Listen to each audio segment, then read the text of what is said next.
예, 여러분 이제 고래 싸움에 새우등 터진다는 얘기가 있죠. 예, 고래, 큰 고래가 싸우는데 가운데가 터진다. 그런데 이게 그게 아니라 뭐 새우와 고래도 아닌데 이쪽 양쪽 싸움이 여기가 딱 갈라지는 그런 일이 있습니다.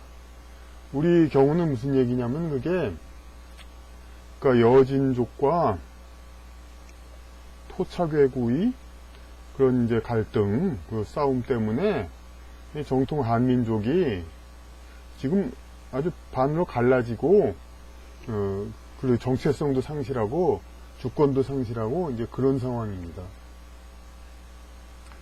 이게 웬 얘기냐? 그렇게 얘기를 하시겠죠. 물론, 여진족이니 토착외구니 들어본 바는 있으셨죠. 이제, 요새 실제로 이제 토착외구라고 부르는 사람들도 있고, 이제, 그런데 또, 여기, 조선시대에 이제 여진족이 귀화했다. 그런 얘기들은 익히 들어보셨죠, 이제. 근데 왜 이런 얘기가 그럼 되냐?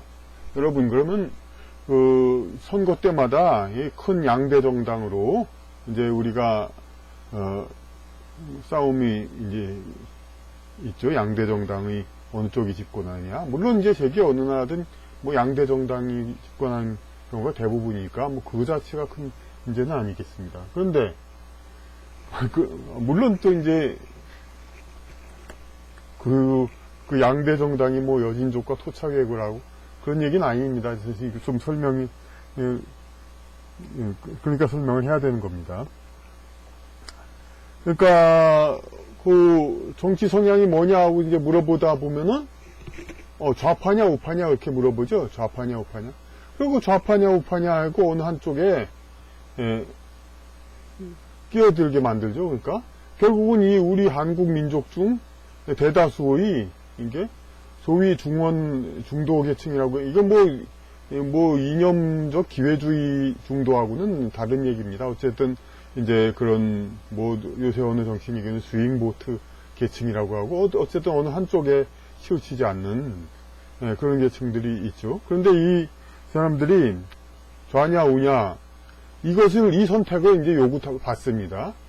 그럼 좌냐 우냐 하면 그럼 도대체 좌우가 뭔지도 모르고 평소에 좌우를 크게 관심 없던 사람은 고민합니다. 좌우? 그럼 이게 이쪽이 좌고 이쪽이 우 같은데 그럼 뭐냐? 되게 그런데 저희 경우는 이제 물론 문화정책 무슨 여러 정책 그런 그 성 관련 정책 이런 거에서도 분석을 많이 한 적이 있습니다만은 공식적으로 얘기되는 것은 이 경제정책밖에 없습니다. 경제정책 가지고 좌우파 나누고 이제 서로 그냥 피 터지게 싸웁니다. 그러면 이 두 당이 그럼 좌파 우파 신조를 가지고 경제정책으로 좌파 우파 그게 있느냐? 그런 차이가 분명히 있느냐? 근데 또 그것도 아닙니다. 따지고 보면은. 그러니까 가끔 싸울 때 이제 노동자 입장 경제인 입장 이렇게 신용은 내고는 있습니다만은 결국은 똑같습니다. 왜 똑같냐 얘기할 수 있냐? 그건 우리가 이제 근래 10년 정치를 유심히 본 분은 다 동의하실 겁니다. 그러니까 우파 이제 기업인 위주 효율을 위해서 그러다 보니까 부유층 위주 그런다. 이쪽 하다 보니까 또 노동자 위주 한다 보니 오히려 또 든든한 노동자들 대기업 노동자들 위주로 된다. 여러 폐해들이 있죠.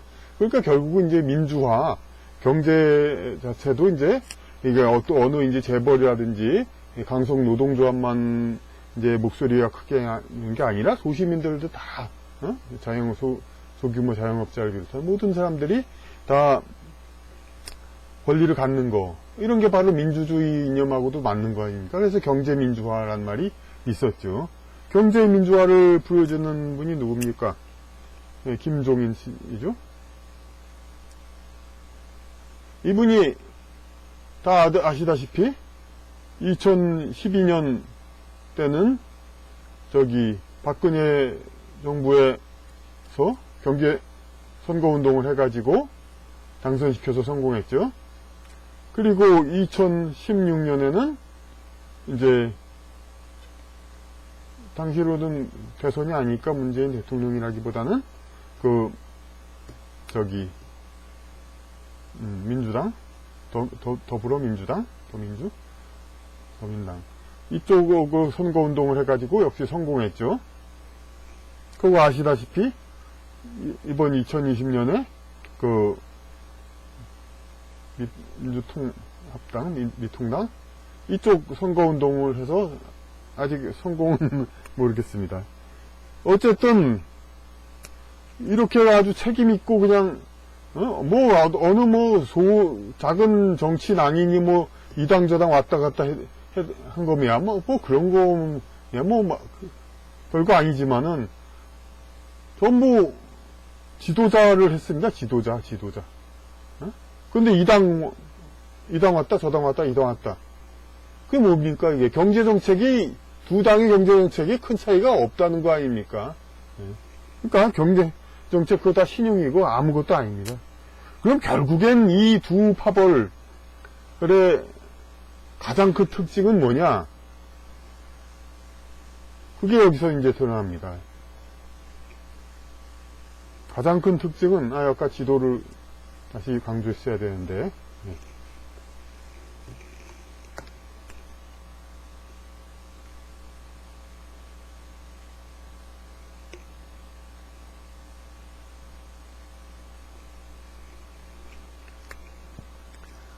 대한민국이란 나라를 이렇게,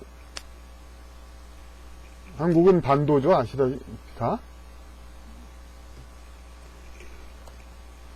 그러니까 반도라는 것은 뭡니까? 이제 대륙과 해양을 잇는 교차점이죠. 그러니까 한국이란 나라가 이 해양 세력으로 가까이 이렇게 그런 나라가 될 것인가, 혹은 대륙 가까운 나라가 될 것인가, 이거에 대해서 결국은 이 양대 세력의 양보할 수 없는 아주 뚜렷이 구분되는 건 이것입니다. 그래서 물론 이제 이 당의 어떤 중수적인 중수적인 사람들은 노골적으로 이쪽하고 원수지고 이쪽하고, 혹은 이쪽하고 원수지고 이쪽하고, 그러지는 않습니다. 그러니까 여기는 물론 이제 그러니까 중국, 러시아, 물론 북한과의 상대적인 문제도 있고, 혹은 여긴 미국, 일본, 이쪽 여기 있죠. 이쪽에 가까이 가느냐, 이쪽에 가까이 가느냐. 근데 이제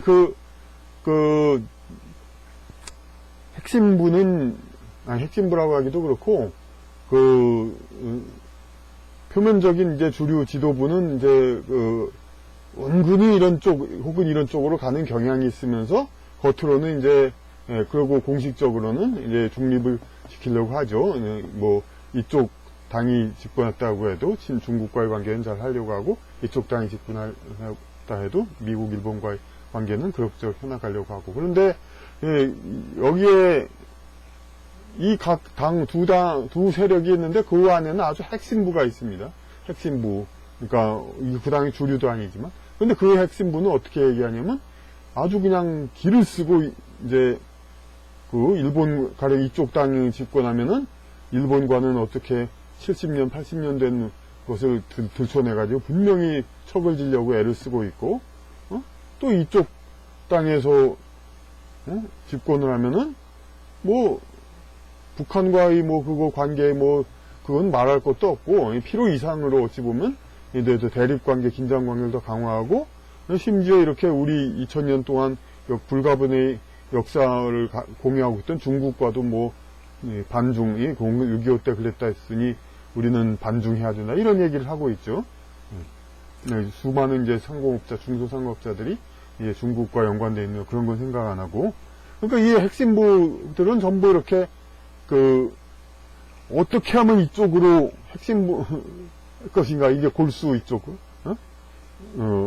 골수 양쪽 양당 지지파들은 어떻게 하면 이쪽으로 한국을 밀어넣을 것인가, 아니면 이쪽으로 밀어넣을 것인가. 결국 이걸로 이 양대 세력이, 그러니까 크게 색깔을 가집니다. 근데 왜 한국이 그럼 꼭 이렇게 붙어야 되고 저렇게 붙어야 하는가? 이거는 그러니까 결국은 이 한국에 이럴 땐 살았던 사람들이 그게 큰 상관입니까?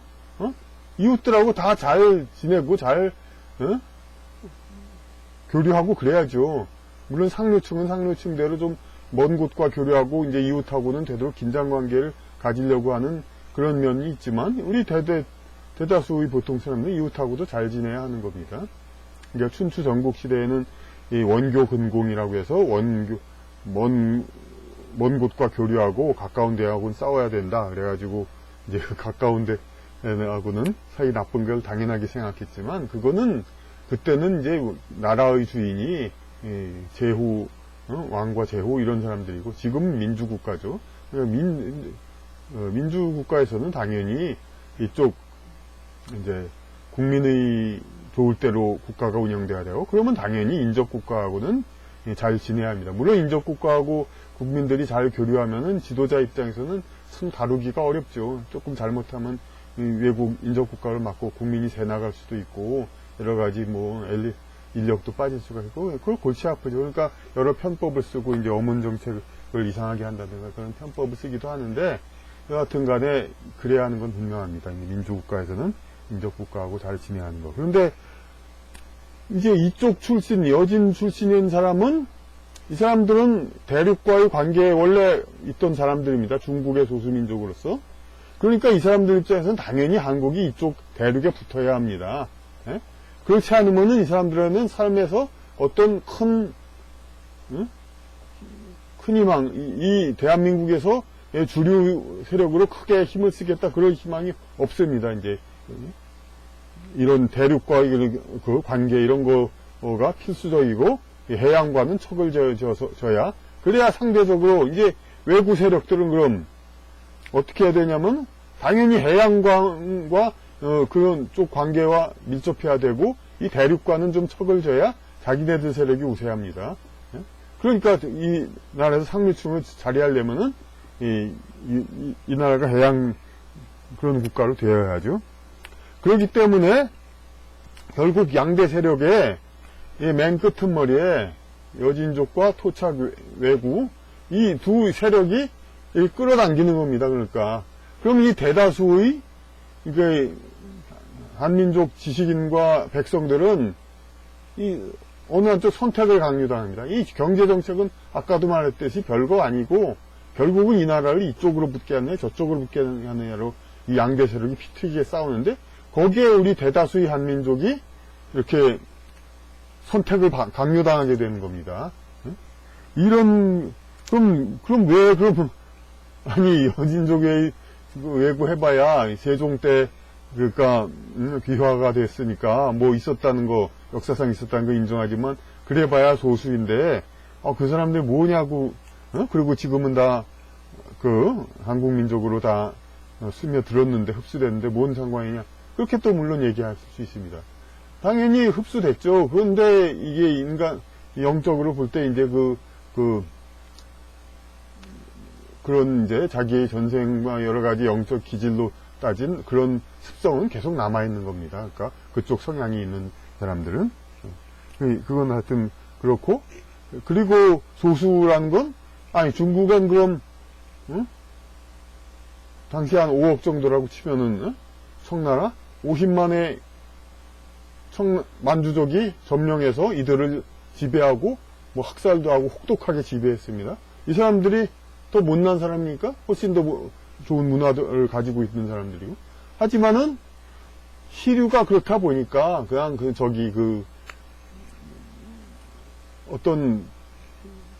그리고 인간은 업보가 있지 않습니까? 이제 이렇게 올라갔다 내려갔다.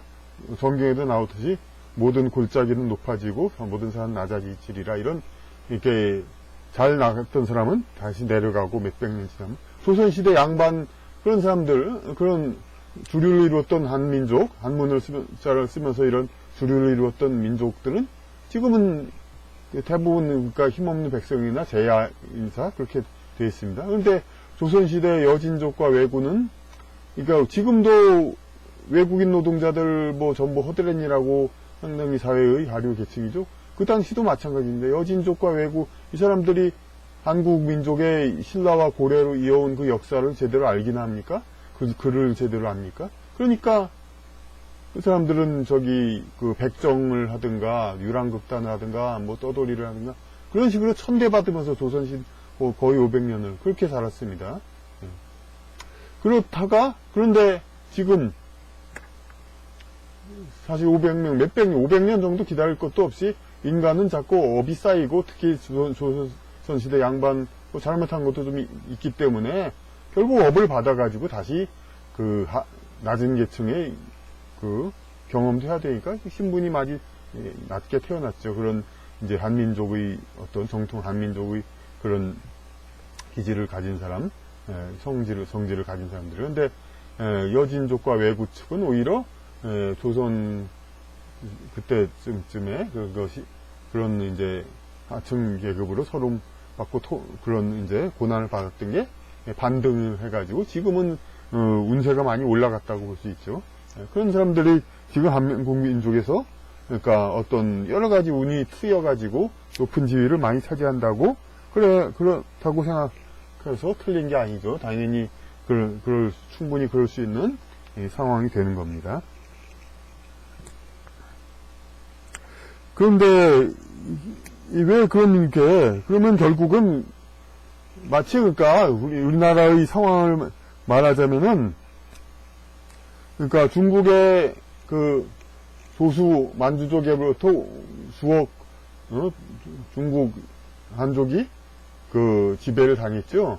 한국도 마찬가지로 대다수의 신라와 고려까지 이 땅에 살아온 한 민족이 이 조선 초중기에 들어온 여진과 왜구 이쪽한테 지배당하고 있는 거나 마찬가지죠. 근데 중국은 이제 하나의 민족이 이제 지배를 했지만 하나의 소수민족이 한국은 양쪽 소수민족이 양쪽에서 서로 세력을 갖고 있고 이 둘이 서로 자기가 이 땅을 지배하기 위해서 이렇게 으르렁대고 싸웁니다. 이 지도를 보면 이제 북한처럼 얘기가 되지만 그게 아니라 북한은 이제 어쨌든 일부가 남아있고 이 조선시대에 이 땅 뿌리를 가진 사람이 당연히 여기도 태어나가지고 한국에도 땅에도 지역은 상관없죠. 태어난 지역은 어쨌든 기질상에 이쪽으로 가고 싶어하는 사람, 이쪽으로 가지고 사람 이런 사람들이 이 나라를 그러니까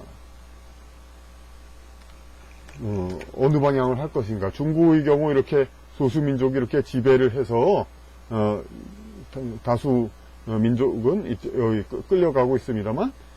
끌려갔었습니다만 한국의 경우 이 소수민족이 두 곳이 있어가지고 이리 끌리다 저리 끌리다 그런 거죠. 물론 그 소위 민주화 이전 그때는 주로 이제 한쪽으로만 끌렸었죠. 하지만 지금은 이제 이리 끌리다 저리 끌리다 이런 상황이 되고 있습니다. 왜 그럼 이게 나쁘냐? 그러니까 아니 왜 민족 독립을 추구하고 민족 자주국가를 합니까? 자기네 그 여태까지 이어왔던 그런 풍습과 문화를 지키면서 그거에 맞는 민족이 태어나서 그래야 자기가 행복하고 그런 삶을 가지고 있지 않습니까? 그런데 우리는 경우 그렇게 2000년간 배우고 그래왔던 교육들이 이 서구 교육 기타 구실로에서 많이 이제 교육을 우리 민족의 기질에 맞지 않는 그런 교육을 우리는 받고 있습니다. 그것이 이제 뭐 서구 교육이 강하다 그런 어떤 구실 삼아 아주 기본적인 우리 전통적인 정서 교육도 하지 않는 상황에서 이것은 왜 이렇게 되고 있냐면은 서양 세력을 등에 업은 것도 있지만 여진과 왜구 이쪽 세력은 그들이 편입된 세종 이후에 편입됐으니까 수천 년의 우리 한반도 문화는 그들하고는 상관이 없습니다. 한자도 당연히 그들로 보기엔 애착을 가는 우리 글이 아니죠. 그들은 이제 훈민정 창제 이후에 되게 한국 땅에 들어왔으니까. 그러니까 그들 입장에서 보면은 그러니까 그 이전의 문화는 거의 애착이 없고 그러니까 당연히 그 서구 문화 강세에 핑계대면서 우리 전통 문화를 전부 말살시키는 거죠. 그래야 자기들도 그러니까 입장이 강해지죠. 왜냐하면 그 전통 문화가 이제 이 땅에 뿌리박고 교육제도에도 계속 있으면은 이 정통 한민족이 계속 공부를 더 잘하게 되고 학습을 또 유리하고 그러니까 그 엘리트 계층에도 올라갈 수가 있죠. 그러니까 이제 그런 것을 자꾸 없애고 어떻게 해서라도 이 나라를 이 나라 문화를 리셋해라고 합니다. 예. 초기화. 그러니까 이건 마치 미국에서도, 미국은 이제 뭐 그 퓨리턴 개척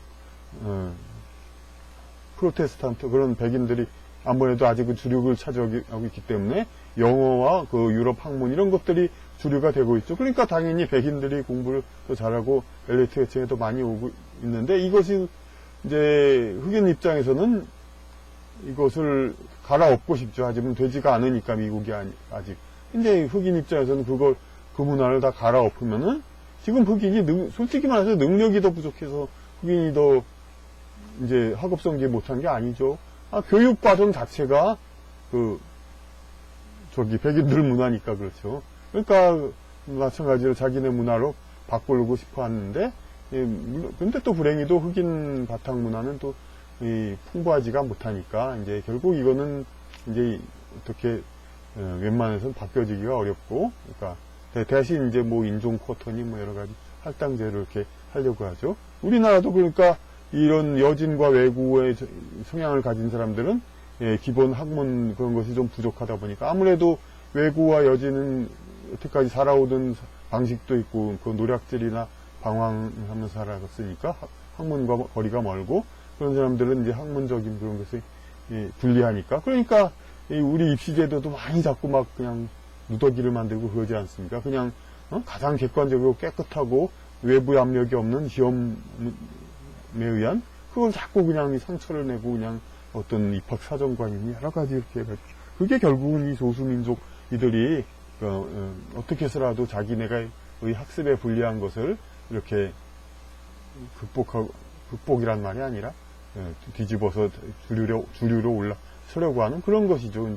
근데 이런 것이 정말 미국에서도 그렇고 유럽에도 그렇지만은, 그렇다고 해서 그럼 주류의 깊은 문화 이런 걸 갖다가 그럼 버리라고 합니다. 그럴 수는 없죠. 그러니까 미국 같기나 유럽 같은 경우에는 아직도 유럽 문화와 근대 문화가 가장 세계에서 경쟁력 있는 우수한 문화로 인정받고 있기 때문에 그걸 어떻게 덮을 수가 없지만, 우리 한민족의 경우는 한민족과 중화 문화의 우수한 문화가 있음에도 불구하고 근대 서양 세력에게 졌다는 그런 구실로, 그러니까 어떤 그 소수민족 계열들이 자기들이 학습 불리한 것을 없애려고 그걸 뒤엎으려고 이렇게 어떤 전통적인 학문에 의한 그런 엘리트 선발 그런 걸 어떻게 해서라도 파토를 내려고 하고, 학교 교육 같은 것도 전통 교육을 없애려고 하고, 이제 영어 지금 뭐 거의 뭐 서양 교육으로 했는데, 물론 그렇다 하더라도 여진 외구 이런 쪽 성향을 가진 사람은 또 조금 불리합니다. 이제 원래부터 옛날부터 학문적인 거에선 거리가 있던 사람들이기 때문에, 그렇기 때문에 또 그러니까 입시제도 그런 것도 자꾸 바꾸려고 하고, 이제 뭐 행복은 성적순이 아니잖아요. 이렇게 그런 걸로 자꾸, 그러니까 그 학업 이외의 걸로 엘리트 선발하는 그런 것을 할당제 그런 걸 이제 구실 삼아 자꾸 이제 그렇게 하려고 하는 거죠. 모든 면에서 객관 학업 성적과 그런 능력, 그 소양, 그런 지적 소양 이런 걸로 인한 이제 그 엘리트 지도자 선발 이런 거를 되도록이면은 무너뜨리려고 합니다.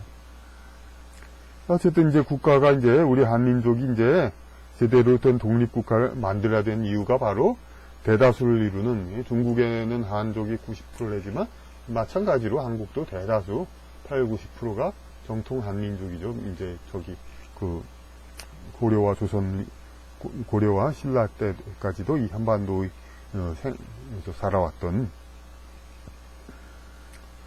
그러니까 이런 우리 전통적 환경 내에서 그래 있어야 환경 내에서 우리에게 성향에 맞는 교육을 받아야 우리는 좀 더 정서도 안정되면서 제대로 이제 지적 성장을 하고 이러는데, 그런 권리를 많이 우리 한민족은 박탈당하고 있는 겁니다. 주권을 잃은 상태. 그러니까 나라의 형태는 그냥 뭐 마치 그냥 독립국가인 것 같지만, 뭐 꼭 무슨 미국 그런 외세를 얘기한 게 아니라 이거 자체 교육 내 자체가 이제 필요 이상으로 비한국적으로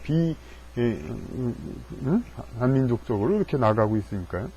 그러니까 이것은 또 많이 또 우리 속고 있습니다. 여러 가지. 그러니까 그런 이제 얘기했지만은 이제 2000년 써왔던 우리 한자를 여진과 외인 쪽에서는 우리 글로 인정 안 하죠.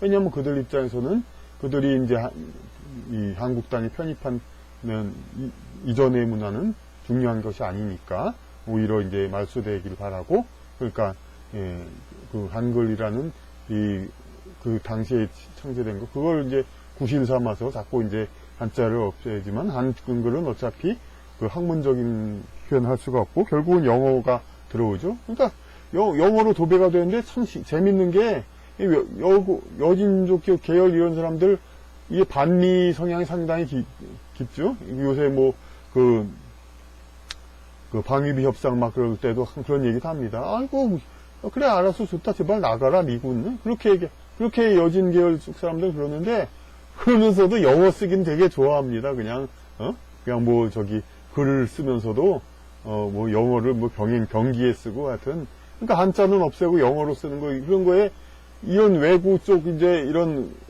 물론 상류층의 농간도 있죠. 어떻게 해서라도 국민이 이제 일본, 중국과는 통하지 않고 멀리 미국, 유럽에만 가야만 선진 학문을 받을 수 있고 그래야 상류층은 기득권을 유지할 수 있으니까. 하지만 또 그러면서도 이제 재밌는 건 외국 쪽은 이제 미국, 일본 쪽으로 어차피 붙으려고 하니까 미국 쪽에 붙은 거 그런 걸 그런가 보다 다 지조가 없으면 그럴 수도 있겠지. 그렇지만은 아니 여진 쪽은 우리가 상식적으로 이제 친중 가야 되니까 중국 쪽에 그런 거 같지만 오히려 그냥 영어로 이 나라가 도배되는 걸 오히려 그냥 방관 혹은 그냥 은근히 좋아하더라고요. 왜냐하면은 이 사람들은 아무리 이 사람들이 중국 쪽으로 한반도를 갖다 붙이려고 해도 자기들이 권력을 어쨌든 잡으려고 하는 입장에서는 이 중국에 흡수되는 걸 생각하는 건 결코 아니죠. 흡수되지 않으면 어떻게 해야 돼? 뭘로 정체성을 갖느냐? 그러니까 옛날에 중국의 소수민족, 지금도 중국의 소수민족들은 한자 안 쓰죠? 그러니까 지금도 마찬가지로 중국의 소수민족처럼 그러니까 한자를 안 쓰는 별개의 민족으로 이제 만들려고 하는. 그런데 그런 뜻으로 계속 친중이라 하더라도 한자를 이제 없애고 그러는 거는 이제 같이 제지를 하고 그런 것이 가능한 겁니다. 하지만 우리나라의 역사를 살펴보면 살펴보면 볼수록 조선시대 중인들도 다 한문을 쓰고 우리의 2000년 이상 역사는 저 한문으로 되었다는 거 그걸 우리가 알 수가 있죠. 재밌는 것이 또 이제 이 양쪽 여진족과 외구 이쪽 사람들은 전부 세종대왕 우상화를 합니다. 그렇게 해서 그러니까 대한민국을 건설했음에도 불구하고 이쪽 사람들이 이렇게 양극단 세력에서 이렇게 세력을 잡다 보니까 광화문에 세종상이 마치 건국의 아버지처럼 놓여 있고 또 미국의 워싱턴시처럼 세종시가 있고 아니 세종대왕이 훌륭한 임금 물론 어느 왕조든 몇백 년 이어온 왕조 초기 왕들은 다 훌륭합니다. 아니 그렇다 하더라도 그러니까 이미 이전 왕조의 이제 개국 군주인데 그걸 무슨 대한민국에서 그래야 됩니까? 참 우스운 얘기지만 어쨌든 간에 양쪽 여진과 외구 쪽이 그러니까 세종 우상화. 왜냐하면 미국 흑인들이 링컨 대통령을 존경하는 것처럼 링컨 대통령이 흑인을 해방시켰기 때문에 흑인들의 이제 미국의 권리가 강화되고 이제 시민이 됐었죠. 마찬가지로 세종의 병합 정책이 아니었으면 이 사람들은 한국 이 땅의 국민이 아니었을 테니까 세종을 은혜를 이제 저버리지 않는 건 어찌 보면 당연하긴 하죠. 그런데 하여튼 그것이 양쪽 세력의 그러니까 이 한국을 이쪽으로 붙이느냐 이쪽으로 붙이느냐는 그렇게 그냥 피 튀기게 싸우지만 세종 우상화에는 서로 이제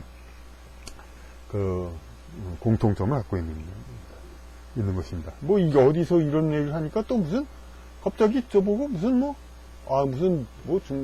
아메리카인데도 우리 민족이고 중국도 우리 땅이라면서 뭐 이런 환단곡이 그런 사람들하고 또 민족 하니까 뭐 그런 사람들이 다 민족 얘기하는 걸로 합니다. 그거는 그쪽은 오히려 진짜 이런 비슷한 약간 이 우리 전통상에서 약간 수리에서 어긋난 계열에서 그것도 역시 꼭 이쪽 계열이 연진 계열이라고 할 수는 없겠습니다만 예, 그 우리 역사를 이제 다르게 얘기하려는 거고 제가 얘기하는 거는 그냥 정 역사 삼국사기 김부식 그런 얘기들도 다 존중하면서 예?